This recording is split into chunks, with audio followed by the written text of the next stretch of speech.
The goal is to utilize different fillers based on their different properties and where they fit best in the face. So you want to use your thinnest, most supple filler underneath the eyes, and we typically use Restylane, occasionally Belotero.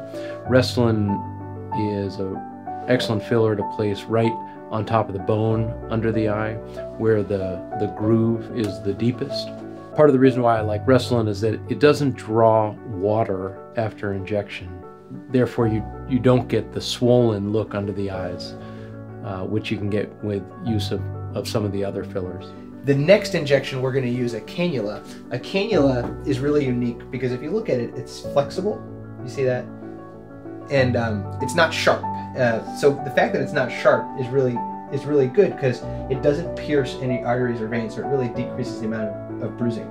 This micro cannula technique is very useful for injecting in the cheeks or around the eyes, and it really decreases the downtime. Juvederm is a really excellent filler that I use predominantly in the perioral or around the mouth, in the nasolabial folds, in the frown lines next to the corner of the mouth, or in some of the hollow extending down toward the chin, and then I also use it in the lips. Juvederm does draw water. It attracts a little bit of water over time, so it can cause a little bit of swelling, and that property ends up looking great, especially in the lips or around the mouth.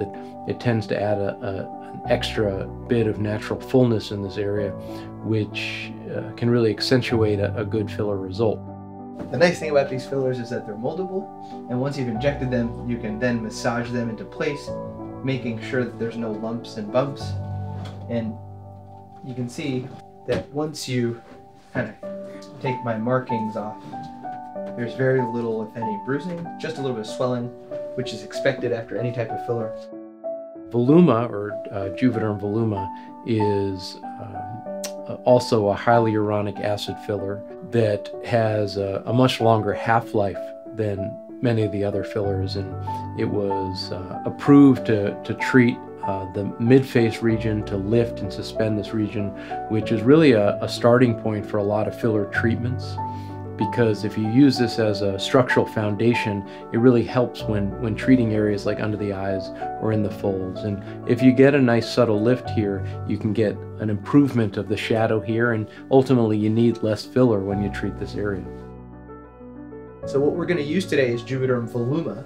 Juvederm Voluma is made by Allergan, and it's a filler that lasts up to 2 years. It's a filler that's really good for mid-face volumization as well as the lower face and the chin.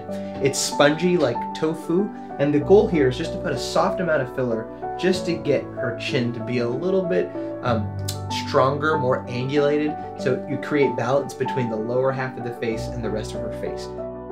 How was that? Great. What did it feel like? Just a tight little prick, and then you could feel it go in. It was more of the sound than the feel. I noticed more than that.